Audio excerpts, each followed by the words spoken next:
the African experience in the United States. And I think, Dr. Young, you would like to say something about the book that you have recently published called Many Roads Travel. I think that we have a display in reference to that. Why don't you talk about that book and some of the things that you feel that are associated with that? Yes. Many Roads Travel, or 20 Years in Bondage, was inspired, the writing was inspired by the woman in that old tin-type photograph, and by the pipe stem that she had, which somehow remained in the family for over 200 years. That pipe stem is older than America. It belonged to this woman's grandfather. In the 1970s, when I became very much submerged into genealogy, I did research in North Carolina, where this woman, we first find her. And that journey took me to the shores of Africa.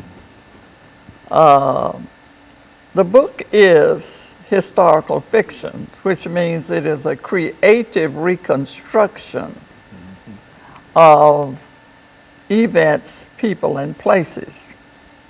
And so in the creative reconstruction, we visit the shore of Africa where two children are playing on the coast, and they see this, what they think is a mirage in the distance, this big, gray, white-looking thing. But it is not. It is a slave ship. And they are free and happy and carefree and romping in the sand. And they end up on that ship being captured.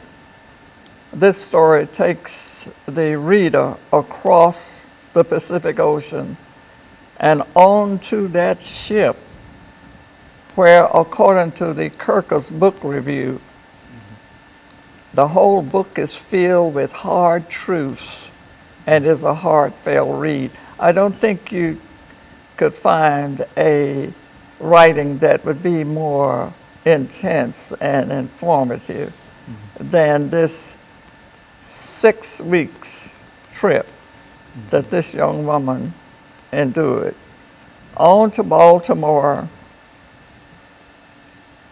on to Norfolk, and finally to North Carolina, to the Piedmont.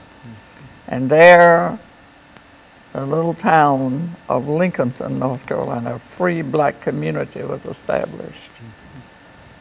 And this young girl becomes a woman, and she is married, and she and her husband, Jake, reproduce this Pleasant Lane. So this is a story of Pleasant, her forebears as they travel across the ocean, the many roads leading to North Carolina, and her kidnapping. She was a free girl on her way to take that pipe stem to the Lane's tobacco shop. And that's a rich history.